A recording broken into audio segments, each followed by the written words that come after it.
ஐயா, தலைவரை நீங்கள் நேரில் போய் சந்தித்த அந்த அனுபவம், அவர் உங்களோடு பேசிய வார்த்தைகள், அந்த காலத்தின் நினைவலைகளை எங்களுக்கு தாங்க. அது ஒரு, அதாவது இப்போ ஒரு அண்ணன் தம்பி, ஒரு தலைவர், அவருடைய பிள்ளை அப்படிங்கிறது ஒரு காதல். நீண்ட காலமாக சின்ன வயசுலேருந்து நம்ம காதலிச்சிருக்கிறோம், நேசிச்சிருக்கிறோம். நம்ம அண்ணனை பார்க்கணும்னா அந்த பேரை சொன்னாலே நமக்கு ஒரு பெருமை, ஒரு வீரம், உணர்ச்சி எல்லாம் வர்ற காலம். அப்போ பொடா தடாலாம் இருக்கிற காலத்திலே நான் அண்ணனை பற்றி பேசுகிறது, ரொம்ப என் மேலே அக்கறை கொண்டவர்கள்லாம் எச்சரித்தாங்க. எதுக்கு இப்படி சொல்லணும், நீ புரோகாரம் தம்பின்னு சொல்லி தான் தெரியணுமாடா, நீ சும்மா வாய் வச்சு பேசிட்டு நீனு உள்ளே போயிட்டு எதாவது பண்ணிட்டுருக்காதுன்னு அப்படிலாம் பேசுனதெல்லாம் உண்டு. இப்போ அந்த மாதிரி இருக்கும்போது நம்ம போகிறோம், போய் அந்த பயணமே ஒரு ஆங்கில படம் மாதிரி இருக்குன்னு வச்சுக்கிறீங்களேன். தலைவர் இங்கேருந்து கிளம்பி 7 நாள் ஆயிடுது நான் அங்கே போகிறதுக்கு. அதுக்கிடையில் எவ்வளோ பயண ஒழுங்குகள் இருந்திருக்கும்னு உங்களுக்கு தெரியுது.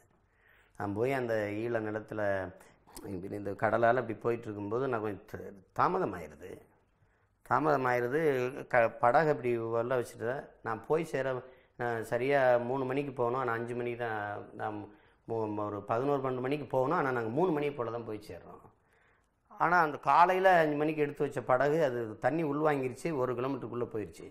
இப்போ தம்பிகள் போய் அந்த படகு அங்கே கொண்டு நகர்த்தி வைக்கணும். 2 பக்கமும் இராணுவம் நிற்குது, கண்காணிச்சிக்கிட்டே இருக்குது. அவன் அடிச்சுட்டு தான் மறுபடியும் பேசுவான். இப்போ அந்த இதில் நான் போய் ஒரு வீட்டில் இருக்கிறேன். யாழ் பல்கலைக்கழக மாணவன் ஒரு தம்பியும் இன்னொரு தம்பி என்னை கூட்டிகிட்டு போனாங்க. அந்த மாணவனை வளாகத்தில் வச்சு சுட்டுட்டான் என்னை கூட்டிகிட்டு போனதுனால. இப்போ ஒரு தம்பி இருக்காங்க. இப்போ இவன் என்னை கொண்டு போகும்போது அங்கேருந்து எனக்கு எதுவுமே வேணாம், சும்மா அண்ணனை மட்டும் ஒரு கையில் கட்டிட்டு மீனா மாதிரி குதிச்சு வந்துடு அப்படின்ட்டு. அப்போ அங்கே போகும்போது 5 மணி ஆயிடுது. தம்பிகள் அந்த படகுல ஏற்றிக்கிட்டு இப்படி துடு போட்டு போகிறோம். அப்புறம் போய் ஒரு இடத்துல அந்த நெகிழி உரைக்குள்ளே இந்த விசையை வச்சுருக்கான் எந்திரத்தை, அதை எடுத்து தண்ணிக்கிலே இருந்து பொருத்திக்கிட்டு அப்புறம் நாங்கள் வேகமாக பறந்து போகிறோம். ஆனால் ரொம்ப நேரம் ஆயிடுச்சுன்ட்டு என் தம்பி சேரான்னு 4-5 பேரை நம்ம போராளிகளை ஏற்றிக்கிட்டு வந்துட்டான். அது சிங்கள இந்த கடல் எல்லைக்குள்ளே வந்துடுது நம்ம படகு. அப்போ போகும்போது 2 பக்கமும் செல் அடிக்கிறாங்க, மழை பெய்யுது, வானவில் போடுது. அப்போ உங்கள் அண்ணன் நாடு தம்பி எப்படி வரவேற்குது பாரு, மழை பெய்யுது, வானவில் போட்டு வரவேற்குது, பத்தாக்குறைக்கு சிங்களம் பட்டாசு வெடிக்கிறான். அப்படி போய் அங்கே போய் கால் வச்சு இது பண்ண உடனே போனோம். அங்கே பகலவன்னு ஒரு அண்ணன் பொறுப்பு, அங்கே சாப்பாடு. அண்ணன் அது பாரு என்னென்னு பார்க்கணும். நம்ம பார்த்தோன்னே ஒருத்தர் ஒரு படகு மாதிரி திருப்பி போட்டு உட்காந்து போகிறாரு. அது என்னன்னு பார்த்தியா அப்படின்னு அண்ணன், ஆமை ஓடு, ஒரு பெரிய ஆமை ஓட்டை திருப்பி மல்லாக்கு போட்டு ஒரு ஆள் உட்காந்து பயணம் பண்ணி போகிறார். அப்போ போய் சேர்ந்து ஒரு 6 மணி 6 ஆயிடுச்சு. அங்கே போய் நிலத்துக்குள்ளே கால்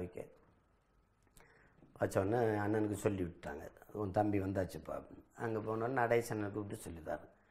சாப்பாடுலேருந்து எல்லாமே அப்படி ஒரு தலைவனை நீங்கள் பார்க்க முடியாது. அந்த தலைவனுக்காக சாகலாம்னு தோணும். பார்த்துட்டோம்னா என்ன சொன்னாலும் கேள்வி கேட்க வேணாம், நம்ம செஞ்சுருவோம்னு தோணும். அதான் சாப்பிட்டுட்டு இருக்கும்போது பின்னாடி இருந்து ஒரு ஆள் எழுதிட்டு இருப்பார். இந்த துவையில் 2 தடவை தொட்டார், இந்த இறால 3 தடவை எடுத்து சாப்பிட்டாரு, புட்டை தொடவே இல்லை, இந்த சம்பளம் எடுக்கவே இல்லை. இதெல்லாம் யாருக்கு போகுதுன்னா எங்கள் அண்ணனுக்கு போகுது. இது என்னத்தையோ சாப்பிட்டு போகலான்னு விடலாம் தம்பியே, காரம் இதெல்லாம் அவனை கேட்டுக்கிறங்க, நீங்கள் பாட்டுக்கு போட்டு விட்டுறாதீங்க, ஆளை கவனமாக பார்த்துக்கிறங்க. அப்படி பார்த்து இது பண்ணார். முதல் நாள் சந்திப்பு, தம்பிங்க வண்டி ஓட்டி போகிறாங்க, அண்ணன் நடேசன் தான் போகிறோம். போகும்போது ஒரு இடத்துல எல்லோரும் இறங்கிக்கிறாங்க, நானும் அண்ணன் மட்டும்தான். அண்ணன் வண்டி ஓட்டுறாங்க, நான் இருக்கேன். இருட்டு, பாதையே எனக்கு தெரியவே இல்லை. ஓட்டிகிட்டே போகிறாரு, பறக்குது வண்டி. ஏன்னா இப்போ கிளைமர் எப்பவும் அடிக்கலாம் அந்த இதில். போய் ஒரு இடத்துல அப்படி போய் இறங்கி நின்னோம். எல்லாம் குடிசை, சின்ன இடம். நானும் அண்ணனும் காத்திருந்தோம். ஒரு வண்டி உரிமிக்கிட்டு நின்றுச்சு. புலி எப்படி உரிமை வருது பார்த்தீங்களா அப்படின்னுச்சு. வந்தோடனே உள்ளே போயிட்டு இப்போ அண்ணன் வந்தோடனே வாங்கன்னு கூட்டிகிட்டு போனோன்னே அண்ணன். அப்போ தான் முதல்ல சந்திக்கிறோம். 2 பேரும் 6 தள்ளி கண்டோம், கட்டி விடணும், உட்காருங்க அப்படின்னு உட்காந்தோன்னா அந்த இடத்துல ஏற்கனவே அங்கே கேஸ்டோன்னே பொட்டோன்னே எல்லோரும் இருந்தாங்க, தமிழேந்தி அப்பா எல்லோரும். அப்போ போய் சந்திப்பு, பல செய்திகளை பேசுகிறோம்.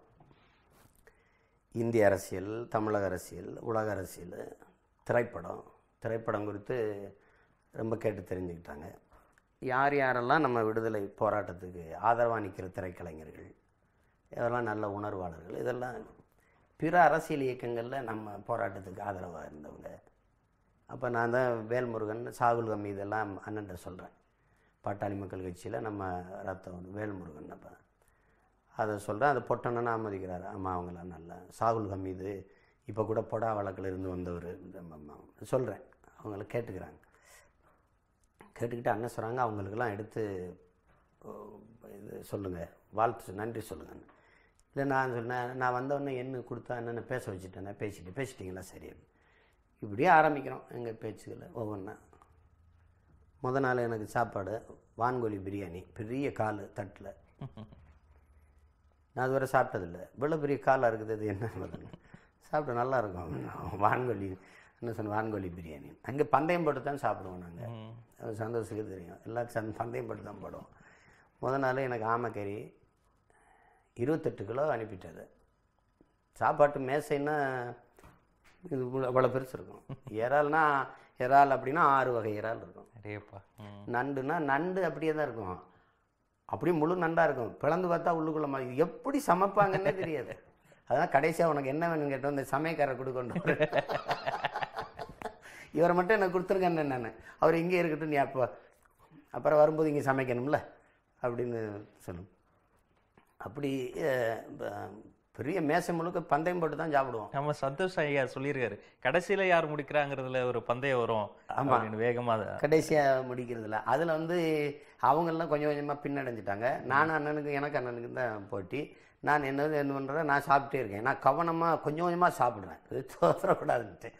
அவங்க பேசிக்கொண்டே சாப்பிட்டதில் பேச்சு வாக்கில் தட்டை தள்ளிட்டேன்.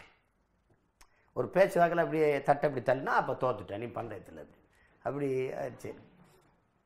அப்படியே பேசிட்டே இருக்கும்போது அப்போ அண்ணன் பொட்டண்ணன் கேட்குறாங்க, இவ்வளோ பேர் தமிழ்நாட்டில் இருக்காங்க, நாடங்கள் இருக்காங்க, இவர் மட்டும் இப்படி உங்கள் தம்பி ஆயிட்டாருன்னு அண்ணன் கேட்டோன்னே அண்ணன் சொல்கிறாங்க, அவர் மட்டும்தான் ஏன் விடுதலை, என் இனத்தின் விடுதலைன்னு கதைக்கிறாரு அப்படின்னு.